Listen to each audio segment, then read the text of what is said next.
Hey everyone, my name is Bogdan, and my topic is on-chain gaming principles for building a viable system.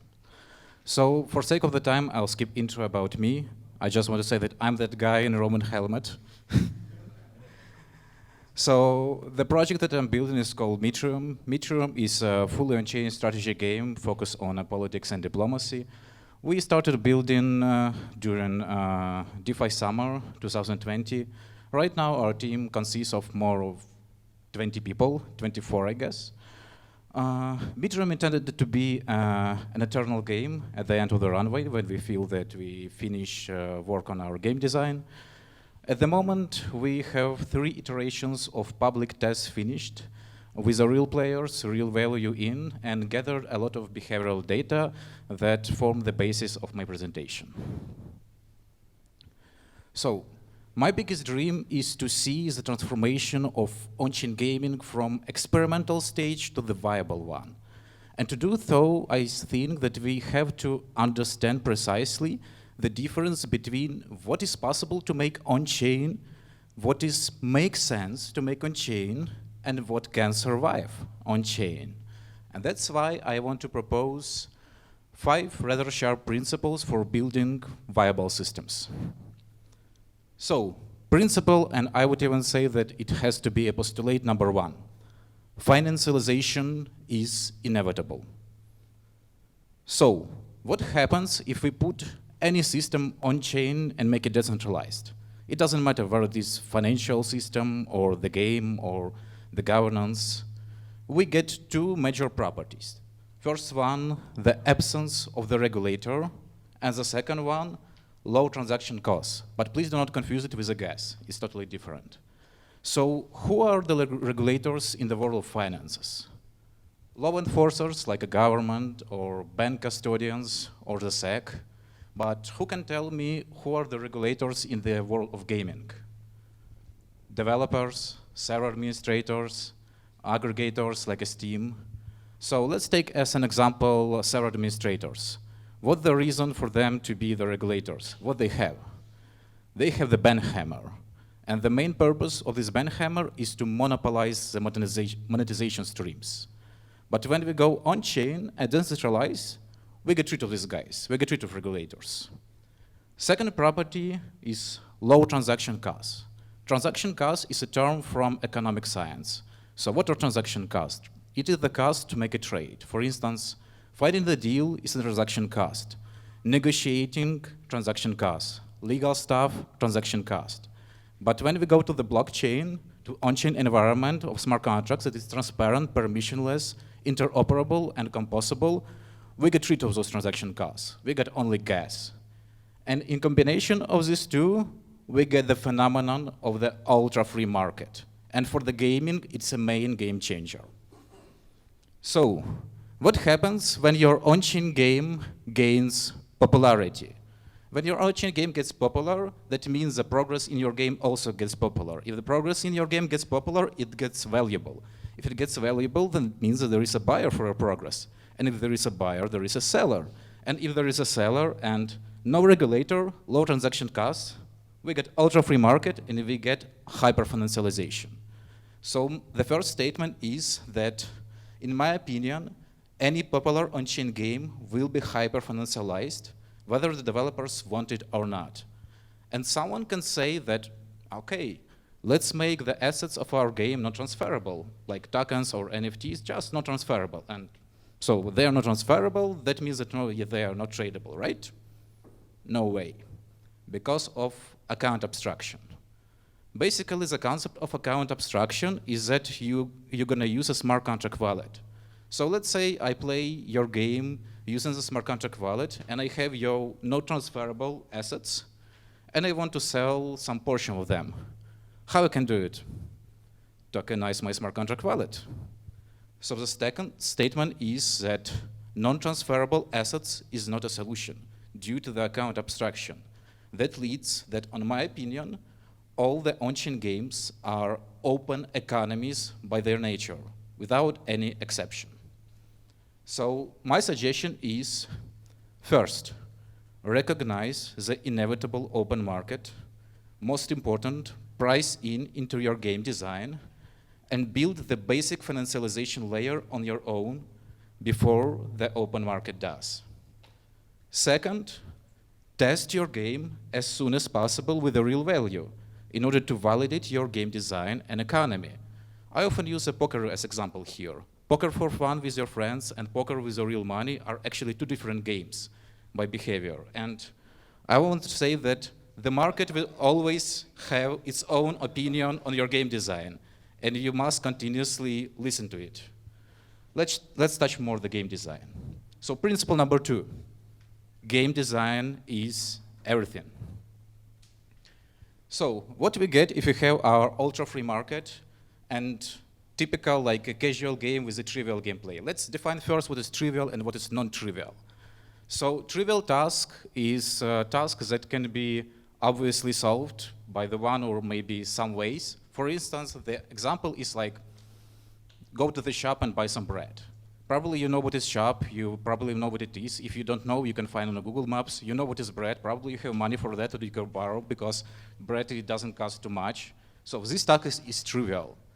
The example of non-trivial task is become a millionaire.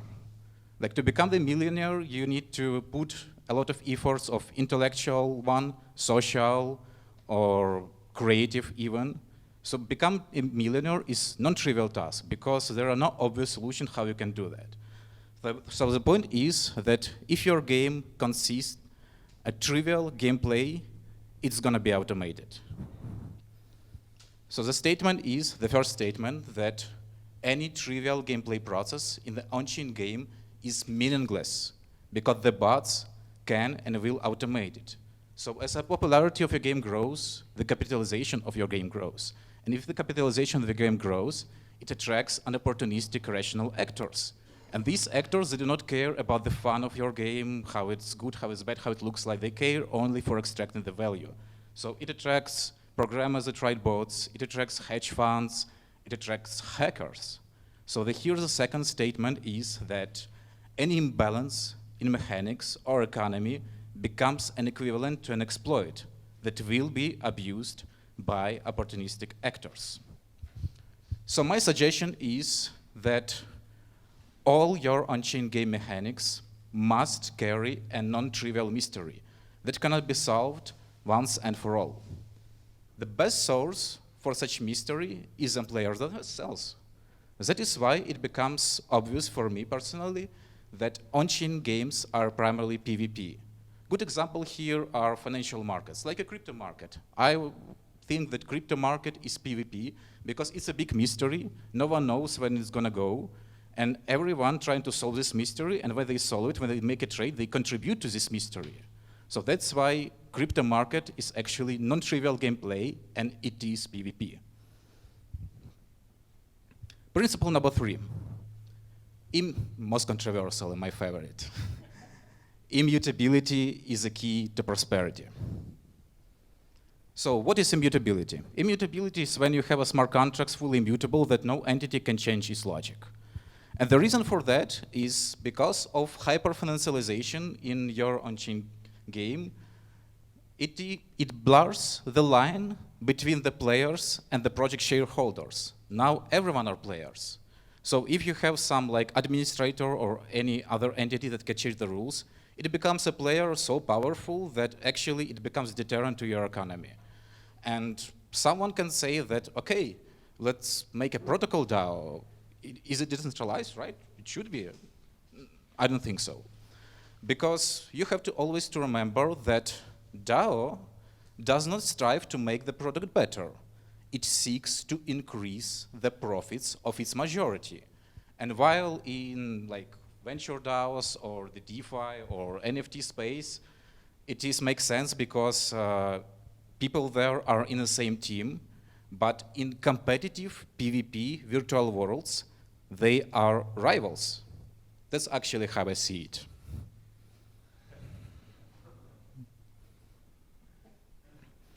Also, the second argument here is that many are saying that we are building on-chain games because of composability. And composability, yeah, it's a great reason, but we have to remember that nobody will build a skyscrapers on a loose foundation.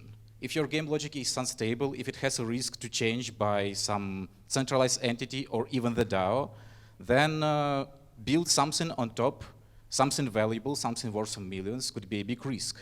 So nobody, in my opinion, will build on a loose foundation. So my suggestion is immutability. But you can ask like, okay, what if we fuck up our game design or our contracts and we need to upgrade or we need just to like evolve and compete with other worlds, other games? I offer as a solution fork migration traditions.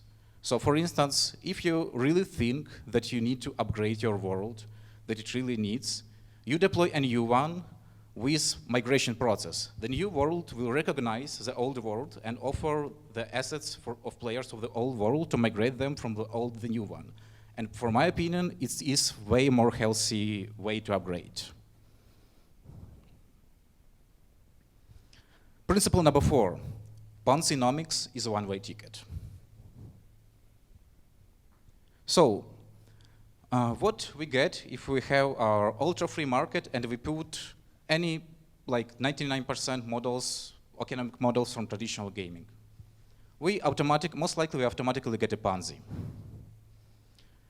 The reason for that is because traditional games, they are mostly closed economies, and they are fine with that. In traditional games, there are continuously inflation. They don't care much about the burn, much about deflation, so they don't care much about, well, your stuff. But in on-chain gaming, as we already discovered, they are open economies by their nature, and if you have continuously inflation, then most probably you're going to turn into the Ponzi. So I just want to warn you to not get to this trap. So most of known game economies are latent Ponzi. Keep in mind of it. And if you want to create the Ponzi game, most probably you're gonna doom to suddenly collapse under the weight of your assets. Also, if you want to attract a smart player, then he probably don't want to be an exit liquidity. So my suggestion is to incentivize a skill, not a time. By incentivize early entry, you will get players once. By incentivize a skill play, you will get players continuously. Keep the inflation in strict equilibrium with deflation. Then your economy can be persistent and long-term. And provide for the players the upward mobility. If potential new players see upward mobility, he enters the game. If he sees that everything is dominated, everyone have the advantage by time, by assets, he probably won't come. Principle number 5, quality is more than quantity. So, in traditional gaming, we measure the success of the game by the amount of the players, right? But what for the on-chain gaming? There could be like one guy behind multiple wallets, or there even theoretically could be multiple guys hiding behind one wallet. So we cannot use the players as a measure anymore. I suggest to use a capitalization as a measure of success for the on-chain games. What can be a fair capitalization of persistent on-chain world? My idea, my theory is that the fair capitalization of the persistent on-chain world is the total cost of its takeover. It refers to the Bitcoin. It is quite similar. So if it is true, that means that you have to pursue the quality players, not the amount. Because if you get low quality players, most probably your smurfs, your dominating players, your skilled players will eat them, gain more influence, and will have more chance to take over your game. So you need to care about balance of power. So my suggestion is care for quality and capitalization, not the amount of souls. So in conclusion, based on this presentation and article that was the basis of this presentation, in my opinion, I would say that viable eternal on-chain games are likely to have the following properties. Financialized assets as an inevitable phenomenon, complex game design, non-trivial mechanics in every aspect, inflation in strict equilibrium with the deflation, immutable core contracts, intellectual, creative, social gameplay, and challenging competition and PvP in every aspect. Thank you.